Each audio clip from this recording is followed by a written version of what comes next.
podcast is part of the Sports Social Podcast Network. Coming up, tons of news for the American women, but where are the men? Super Rugby Americas is back. The WER and MLR are right around the corner. What should we expect from those competitions? Plus, the Sevens World Series comes to the East Coast, and our Eagles will look to get their first gold here on home turf. Welcome back. This is the Maul Street Journal.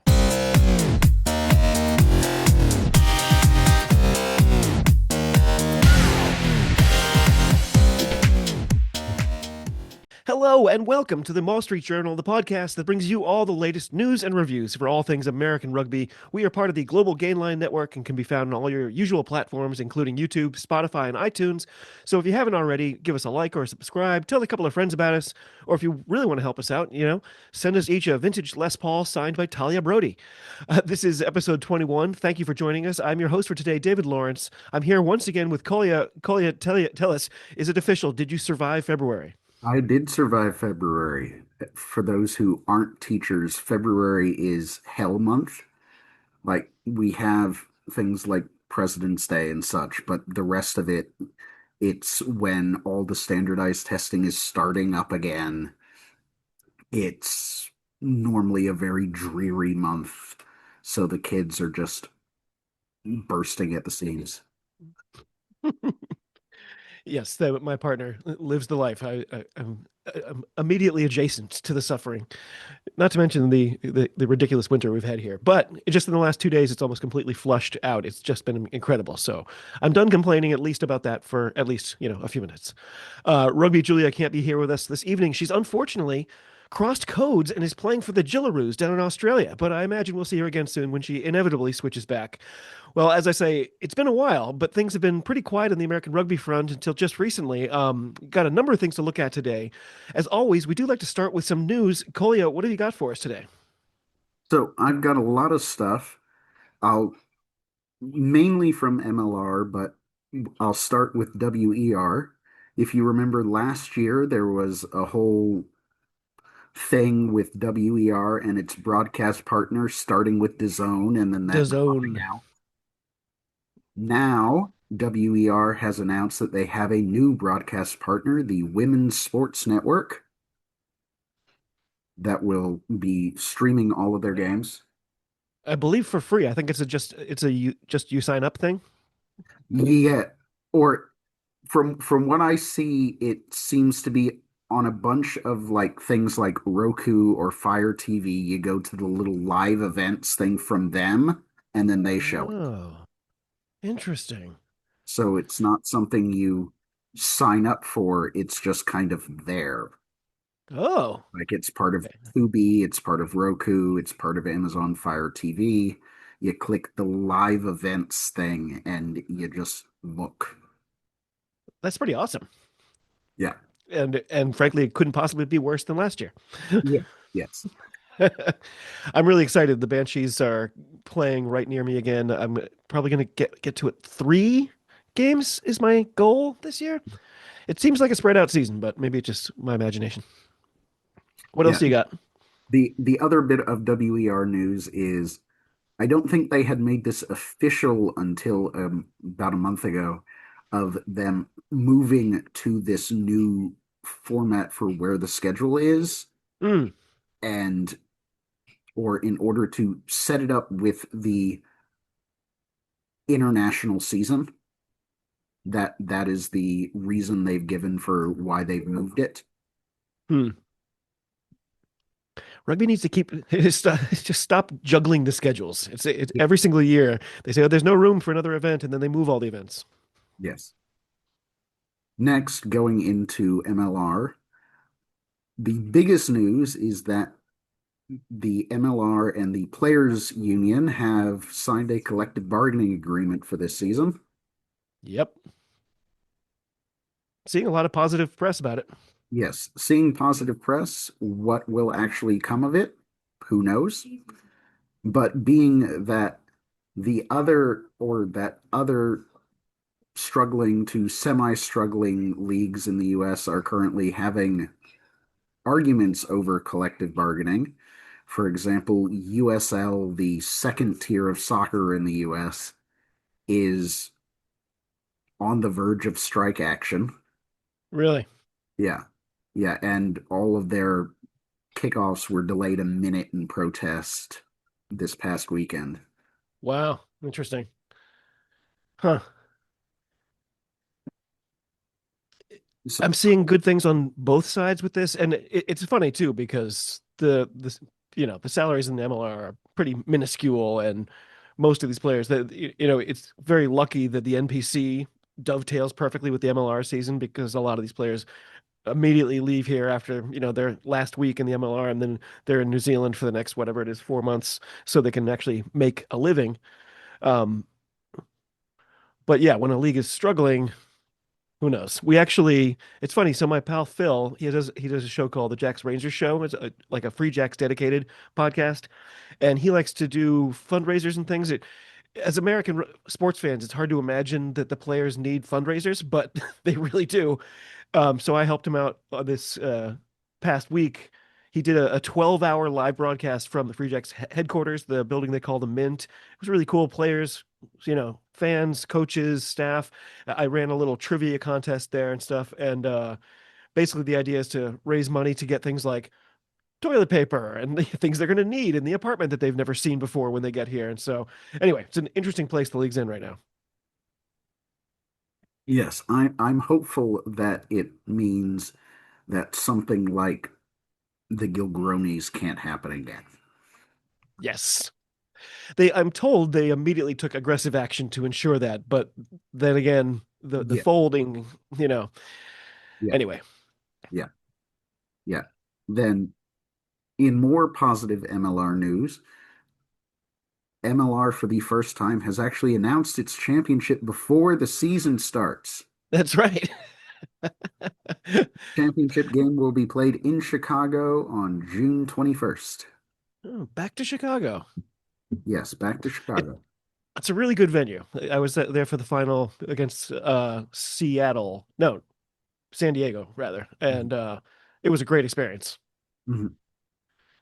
It's nice. There's even a hotel basically on the other side of the parking lot of the stadium. It's like Mhm. that's very convenient. That's convenient. Then, in maybe positive, maybe negative, I kind of feel it negative. MLR just introduced this referee review system thing to an ad with Nigel Owens doing the Margot Robbie scene from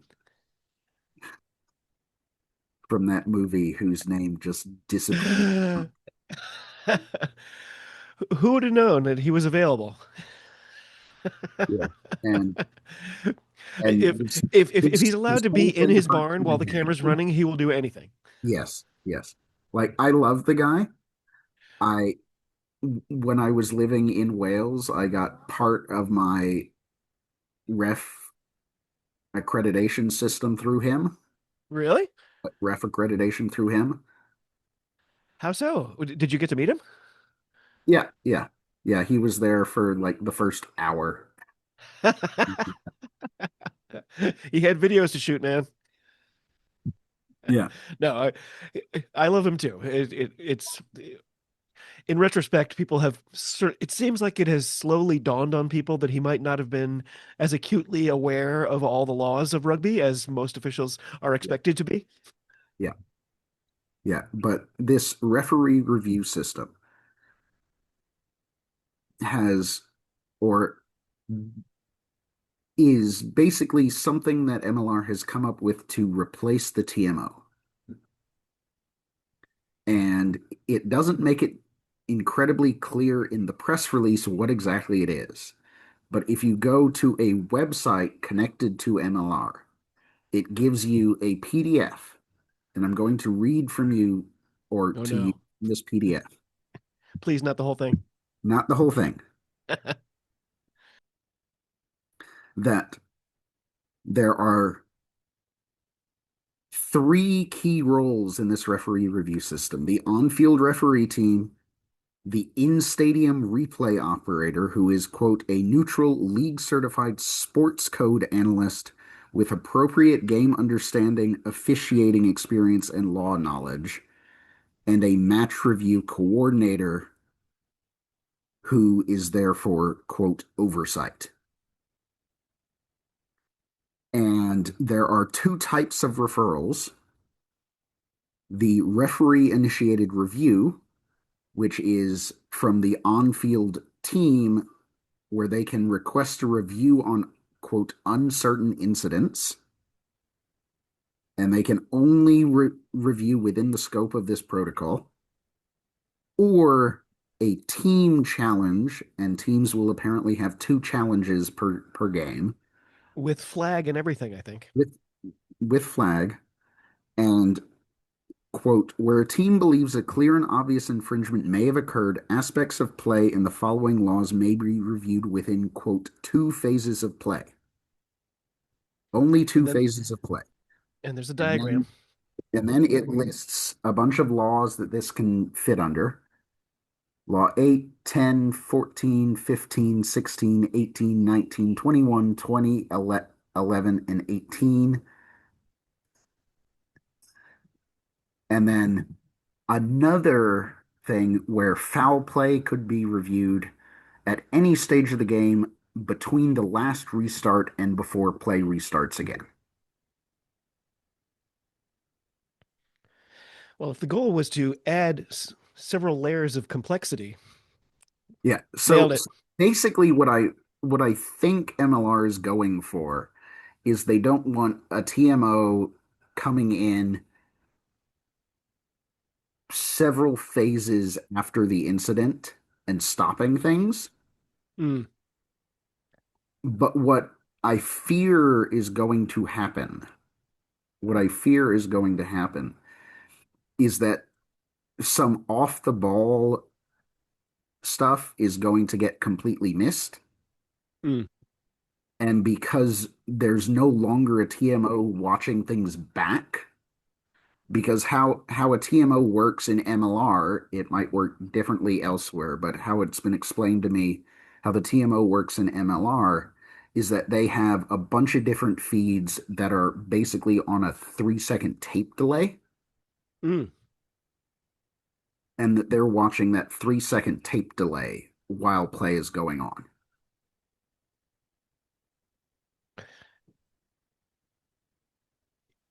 But this in in stadium referee consultant person It's has very strange. or or can't jump in and say that something's happened. It has to be from either the referee or the team challenging. So if Right. something happens on the ball that's missed and it doesn't happen within two phases, there's going to be a problem. And I don't see how this is going to work. I don't really understand why they're messing with this. It seems like the idea was to make it more like football where people can throw a flag. Yeah, I that don't. so one of the referees I know, not one of the big names, but one of the ones who's AR'd for a few MLR games, said that he is wondering if this is to mask financial issues regarding the TMO, Mm, like financial and technical problems with the TMO that some teams just aren't able, or an MLR isn't able to just have a dedicated TMO at every match. right. I wouldn't So be surprised. yeah, so this might be a way to mask it. It's also true for me. The biggest problem with MLR officiating is the fact that I think it's true in our stadium. I think it's true at most of them. You can't hear the communication in the stadium. You can't Yes. And most of the and time. and that's one of the things that this says that it's going to fix, is that it's going to be an announcement, or that when one of these reviews happens, it's going to be an announcement on the field. The ref is going to say what the original call was and then review it and then say what the new call is. Hmm, So that might fix that, I guess. I guess hopefully. I'll find out in a few weeks. And then the other two pieces of news: one, is Dylan Fawcett, USA Eagle, Chicago Hound, has announced his retirement Yeah. with a very, very nice, heartfelt letter posted about 6 days ago on social media. And then He's one of the good breaking ones. breaking late today, like an hour ago, Tonga Kofe has been signed by the Legion. Really? Yes. Remember, he was with Utah, then Leicester signed him. Now he's coming back to California. Interesting. There's been a lot of people going to the Pro Day Deux, I've noticed just in the last couple of weeks as Yes. well.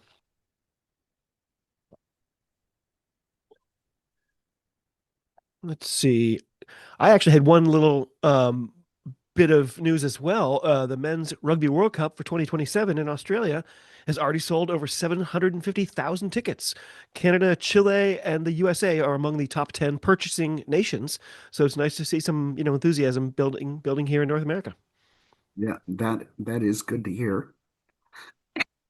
I'm assuming it also helps that Australia decided to become decent again. Depending on the week. Yes, yes. So a surprising amount of rugby to cover today. Super Rugby Americas has started back up. If you're new to this competition, it's an 8-team comp featuring four Argentinian clubs who all occupy the top four spots after four rounds. One team each from Chile, Uruguay, Brazil, and Paraguay. And that's how they are placed in descending order currently. Kolya, I'm obviously a big fan of the Capybaras, who are locked in a three-way tie for points with Las Pampas and Los Dogos. Are you following this competition at all? I wish I could. I used to when it was on ESPN because it or for those from outside of our area, it was on our ESPN because of the American Raptors joining it. Oh. And then when the American Raptors went away, ESPN still held it and broadcast it for another year or so, They only in probably just Spanish. didn't notice. Yeah, only in Spanish. They of course didn't advertise it at all, Right. but you could watch matches in Spanish for a couple games each week. Wow. ESPN Yeah, used to and it have was a some really fun good time. rugby. They used to have both Super Rugby and what was then the Pro 14. Yes. Yeah. Yeah. But I have no idea how to watch it. I wish I could because South American rugby is fun. Yeah, Their fans kits get are great. their fans get really into it. Yes. Well, this could be a good one for the listeners out there. If any of you have discovered a way to watch this competition, please get in touch and let us know. And by the way, if you're just about to write an email that says get a VPN, yeah, we know that, but I've gone down the VPN path before and it has not gone well. So right around the corner is the newest, saddest, perhaps, iteration of Major League Rugby. My beloved Free Jacks will have a target squarely on their backs from the likes of Chicago. Kolya, there will be no Texan teams this season at all. Are you managing to get excited at all anyway? Yeah, I'm excited. There's a bunch of like if you go on Texas Rugby social media, there's a bunch of discussion about who to support this year.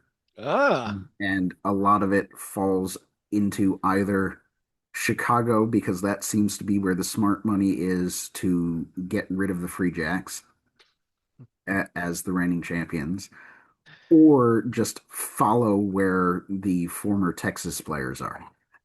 oh, okay. Yeah. Yeah, I was going to say I'm expecting the mood is probably anyone but New England. Yes. Yes. That seems to be the biggest thing. Well, I don't know if you know, we actually won the championship three times in a row. It's not just that we won it; it's that we won it three times in a Yes. Yes. row. um, Nobody with can. with all the turmoil in the off season, for you, what's a win for the MLR this year? Like, how does this league rebound from a dismal off season? Uh, get through the season without any teams folding, get to next season without any teams folding, and have the championship game at least 3/4 full. Yeah, it, in Chicago last time they announced 10,000. I did not think that was the case. Mhm. But Yeah, anyway, um, yeah, and then yeah, another getting thing through without is that, no scandals would be good. No major injuries to any sort of budding stars. That'll be nice. More butts in the seats. And I think, is it actually on ESPN that they're going to be doing the Sunday yes, night rugby? that's what I was about to bring up. Yeah, If the Sunday night rugby thing actually draws decent viewership, I'd take that as a win. yeah, Because it would kind of force ESPN to actually try. yeah. They didn't do last year. Will Hooley seems very excited about it, but I Mhm. can't tell if it's smoke and mirrors. Yeah. I mean, I feel like there's another sport that's often played on Sunday evenings in America. Yes. Yes. Um, By the way, the MLR schedule, as it's listed, it's frustratingly weird. So, with only 6 teams, somehow there's only one fixture listed as round one. Don't even ask me about it. But that will be March 28th when the new look California Legion face off against a team that hasn't won a game yet in MLR Anthem. Kolya, I think the California Legion thing is my least favorite development of the last several months, at least in terms of rugby. Is this a doomed franchise? I think it could work depending on how they decide to do it. So right now, it's kind of a traveling road show Yeah, that doesn't really have a home. But if they do this year and then next year decide, okay, we're going to base it out of this city for a while and have a couple games elsewhere, then it might work. But what I'd hope is that this is a 1 year thing and then it breaks back into maybe 3 teams. interesting. That's the thing. In California, the distances between these home games is vast, It's you huge. know? It's huge. So it's pretty unrealistic to think somebody's going to be like, oh, yeah, I'm going to go to San Diego and then I'm also going to go to this other one. Yes, yes. And I'd also, Snapdragon was a great stadium. yeah, yeah. I'd also like to see all the teams, but more specifically California, really tap into the college rugby system. Yeah, And maybe I know MLR is trying to make money, but give free tickets to college rugby players to get them to come to games. definitely. That's how you build a fan base that way. I wonder if they could find a way to, because the Sevens is so big in California too, and I wonder if there's a way to connect Sevens tournaments on game days for the California Legion, something like that. I'm sure there are people thinking about this stuff, but I hope they figure it out because you know I I'm really sad about the Legion. Their fans were great. I'll never forget talking to some of those guys who traveled to the final in Chicago, and they're like, "Do you have any idea how hard it is to get a bronze sword past TSA?" True fans. Yeah. Um, Anyway, Yeah. I am feeling pretty positive about the Free Jacks this year. We've got a great squad. A four-peat, though, is almost impossible in any sport. So, and like I said, all the other teams will have our fixtures circled on their calendars.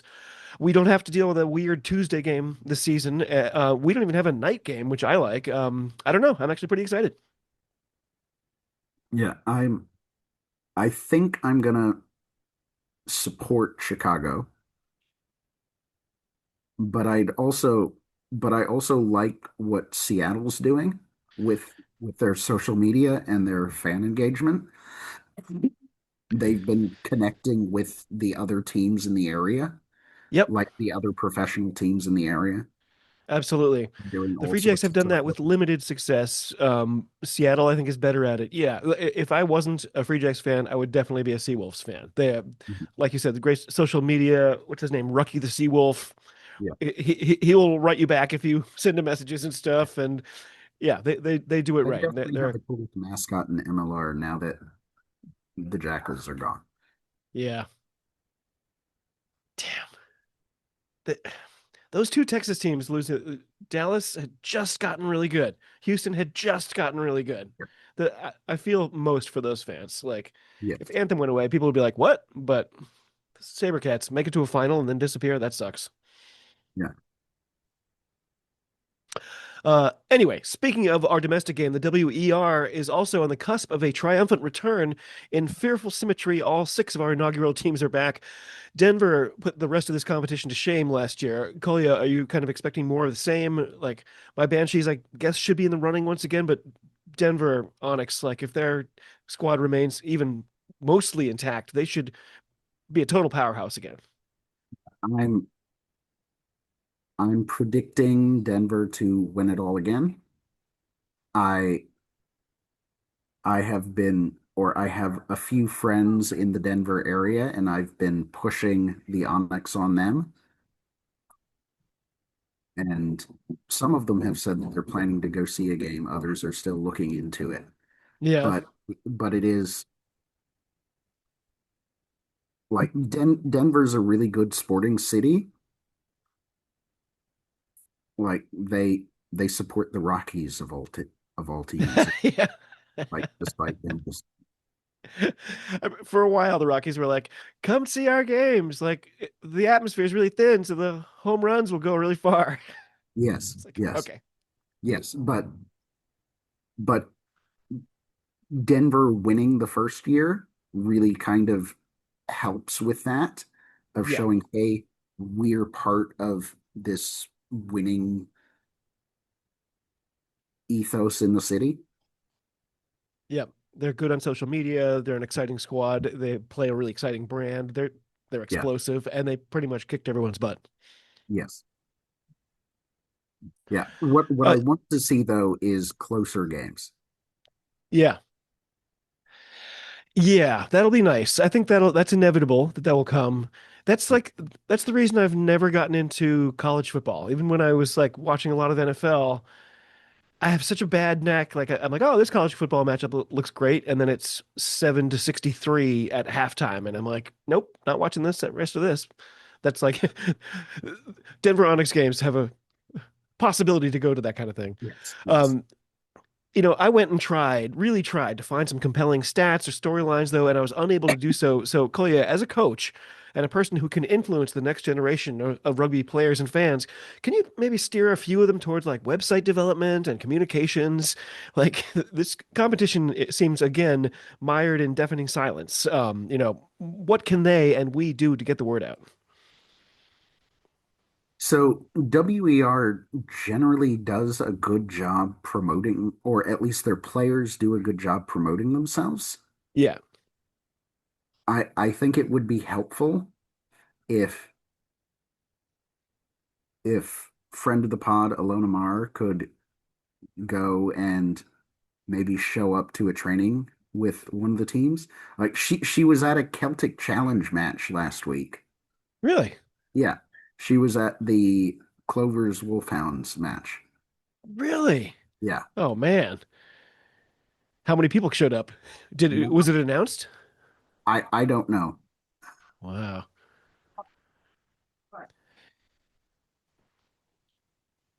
But that would be helpful. Them actually having a broadcast partner that people can find and watch is helpful. Having an intern who could update the scores on the websites, that Yes. would, that would be nice. Of Um, course, Rugby Europe's been doing that for 10 years. yeah. Which is on Flow, by the way. There's been some great European rugby, but not really our purview here. I do want to just take a moment to remind all of you that liking and subscribing is the best way to help us grow. If you could tell a friend or two, that would be smashing. We are part of the Global Game On Network. We're incredibly grateful for your ongoing support. We're growing steadily on YouTube. We remain your one-stop shop for all things rugby. We've got Irish content, South African content. We've got the Women's Treehouse. So do yourself a favor, check it all out, and help us spread the word. We really do appreciate all of you. We're just over 1,500 subscribers on YouTube, but we're really hoping to sort of explode that number in 2026. So spread the word, like and subscribe, do all the things. And we thank you from the bottoms of our cold, shriveled hearts as we limp out of this winter. So, getting back to it, the PWR, the Premiership women's rugby competition in England is heating up as it heads into the final stretch of the 2025-26 regular season. Why do we want to talk about the PWR on an American show? Well, because all the best PWR players are American, as we all know. Following the action in round 13, the hierarchy at the top is becoming very clear, though the battle for the final semifinal spots remains a scramble. Saracens are tied with Gloucester Hartbury on 55 points, though the reigning champs are undefeated and have a game in hand. Both Saracens and Gloucester Hartbury faced top four opponents this past weekend and secured convincing bonus point wins. Saracens dismantled Harlequins 43 to 26, while Gloucester Hartbury handled Exeter Chiefs 38 to 20. As we said, the American presence in the PWR remains a major storyline, particularly with several key players moving to new clubs this season. Lev Kelter, she's been destroying it for my Loughborough Lightning. She's averaging nearly 5 points per match, which somehow only scratches the surface of her contributions.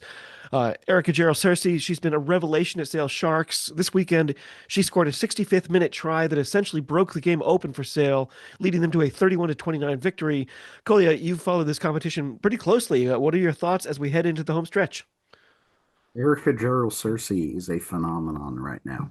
Yeah, could be my favorite player. Yeah, there's a few we're going to talk about when we get to sevens later, but she is the American rugby commodity right now. I Yeah. feel she is doing really, really well.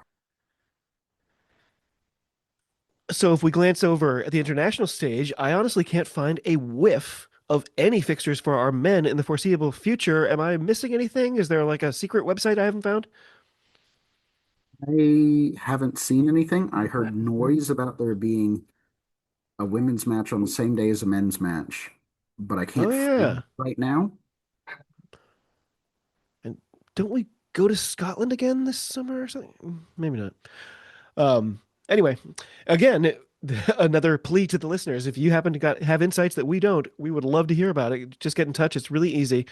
For the women, though, the Pacific Four series will be back next month. It should be intense. For newer fans, the Pac 4 launched in 2021 and has rapidly become one of the most critical series in the international women's rugby calendar. It serves not just as a standalone trophy, but as the primary pathway for the WXV, World Rugby's global tier system and World Cup qualification for USA and Canada in particular.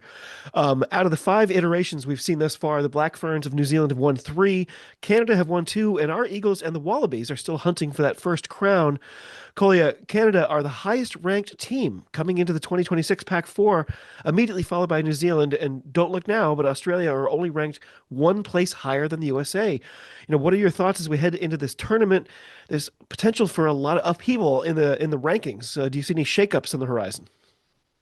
I'm really excited and sorry if you can hear my kids in the back. I am in a hotel in Pittsburgh. So, That's okay. so I'm really looking forward to this competition. It should be pretty even.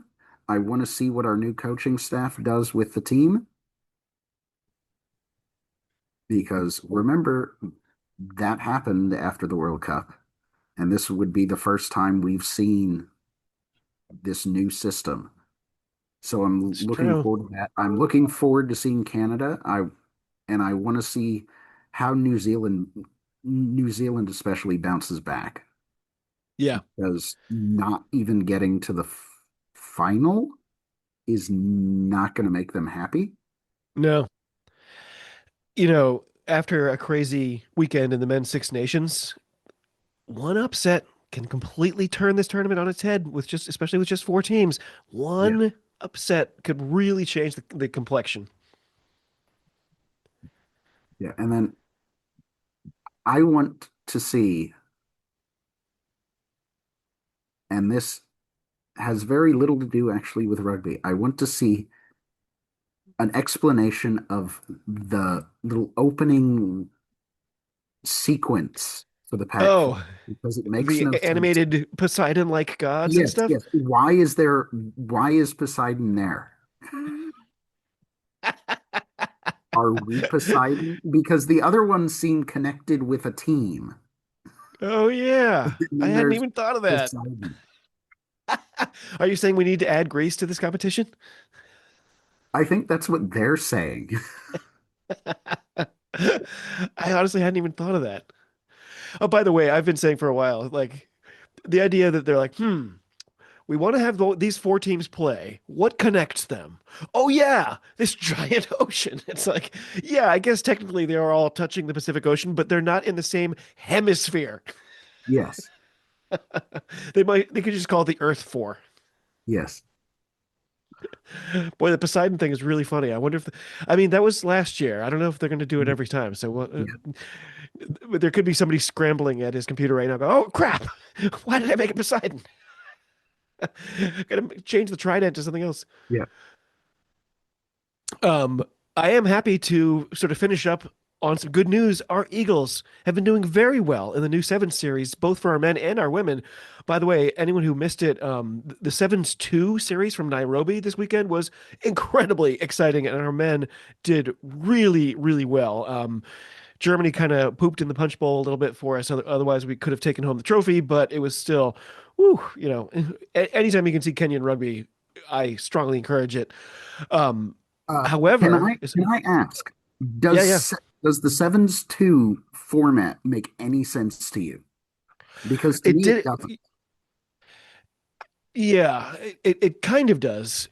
Once again, like the MLR press release about the ref thing, like the phraseology is so obtuse and convoluted. It's like they're trying to not let you understand it. Yes. But it's that the series is going to evolve, and I think that maybe the top two out of the Sevens two are going to be added to the bigger series as we conclude the final rounds of that. I think. I managed to sit there and suck it up and look through the whole thing once and thought I understood it. But of course, now that I'm on the spot, I can't Yeah. think of Yeah. I, exactly I how it know goes. I know the second round of it is going to be in 2 weeks. You were actually watching the tape delay this past weekend. Yes. And thank you for pointing me towards the full sevens. I completely forgot that Vancouver was this weekend. And as we know, Paramount is terrible about posting the replays. But because you told me in time, I was able to start it, pause it, and then back it up like 7 hours so I Yes. could watch, and it actually let me. So total win. Yeah. Yeah. And speaking of sevens in Vancouver, the US finally got a podium place on this or for this season. They Fully did. deserved. Fully deserved, I thought. It was incredible. Our women are solidly in third place in the overall rankings as well. After five legs, we landed at fifth, fourth, and fourth three times in a row, and now third just this past weekend. Our best performance by far, and a statement across the international stage. Um, our women are killing it this year. Kolya, even with a raft of new faces and a noticeable absence of familiar superstars, like, what are your thoughts on the state of the program? Are we overachieving? Do you think it's realistic to envision getting an upset over Australia or New Zealand? I think it's a little too far for this year. Hmm. I think we're building to doing that consistently next year. I think there's a lot of players who are new to sevens. Yeah. For one of them who was a breakout at this pat or in Vancouver, new to rugby, like Kaylin Thomas, Yes. has only been playing rugby for a couple of years, I think. Yep. And even Ariana Ramsey, Koulibaly, I think, is at the very, very base of what she can become too. Yeah. Ibarra. Yeah, we've got really exciting new faces. And then the captain came back, Sammy Sullivan was back and Yeah. absolutely tore it up. Watching Sammy play defense is one of my favorite things. Anytime there's a breakaway and it's like, oh, she's clear, I want to say, maybe not. Take a look way back there. Sammy might be gunning for you. Yeah. And what I do want to bring up, and here's my hot take of the podcast Ooh, for this time. The women's sevens for this set of the tournament has been much more palatable than the men's. Like it looks like for a lot of the men's, they are just doing like jouet the whole time, mm, and there's no real structure to it at all for a lot of the games. I totally agree. Whereas for the women, you can see that there has been thought put into a lot of this. And maybe I'm doing the men harsh on this, and it's supposed to look like this, but it looks more like the men's for this season are just kind of, with the exception of a couple teams, just kind of going out there and playing by talent. Like this really showed up in the Spain Fiji match, and then in the final with the Spain South Africa, where like it, it the Spain South Africa match was just bad sevens rugby. Yeah.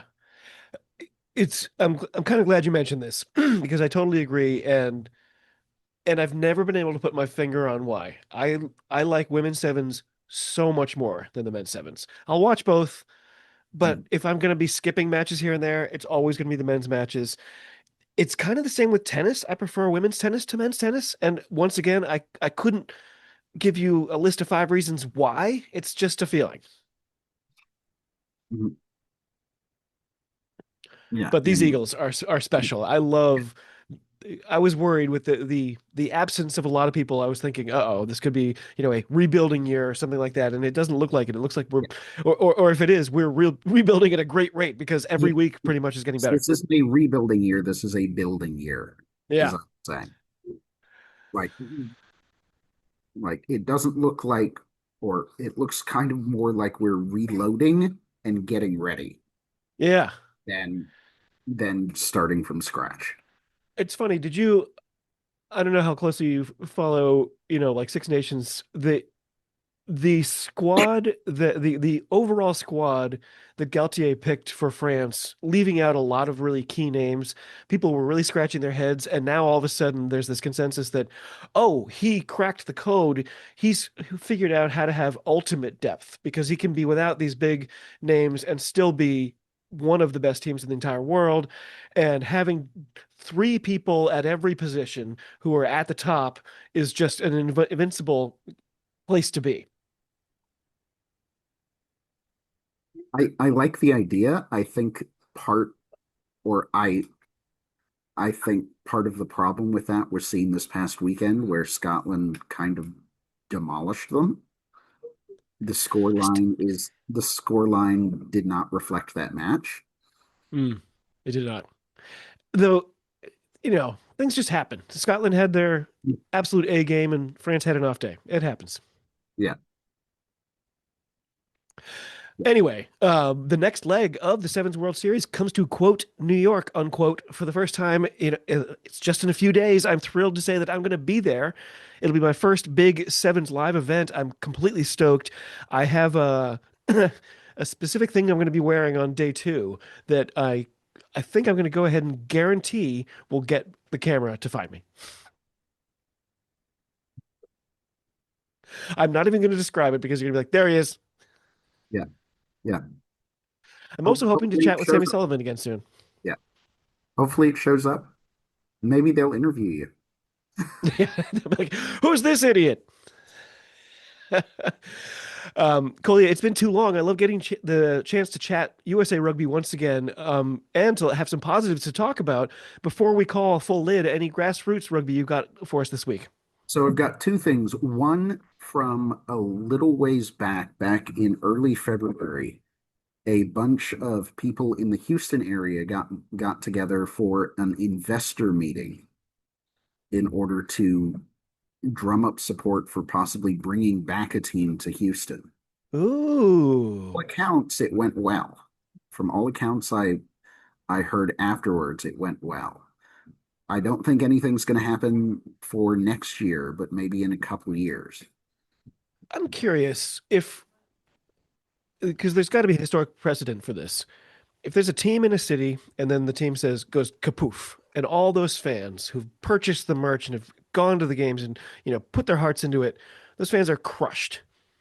If then 3 years later that team says, "Hey, we're back," are those fans likely to say, "Oh, thank God they're back. We have our team back," or are they likely to be like, no, not again? Cleveland Browns. And they're always terrible. And yet the fans, Yeah. well, no, the fans aren't coming so much now, I'm told.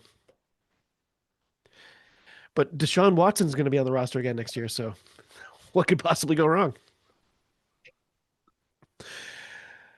And then my second bit of grassroots, because I'm in the Pittsburgh area, thought I'd bring up something in this happening in this area for grassroots. The the Allegheny Rugby Union's Cowboy Sevens is happening this weekend in Butler, PA. Oh, that It sounds is fun. it is a bunch of college teams from the greater kind of Midwest, Mid-Atlantic area, going from Virginia over to Ohio. And Does Penn State have rugby? what Does Penn State have rugby? I feel like they must. they do. Do all the Ivies have I rugby? think all the Ivies have it. I think they're split into different things. There's of course NCR, but there's also like D1A and things. Hmm. So like, D1A is having its actual season right now, and number one just played number two this past weekend. Do Canadian schools like McGill play Canadian teams or Canadian schools, or do they also integrate? I am unsure about that. I am I am unsure. I think they McGill has one of the oldest programs in North America. Yeah. Anyway, Kolya, as always, this has been fantastic. Thank you so much for your time and your insights. Thanks to Lee, Hugh, and all the folks at the Wrap and all our sister pods.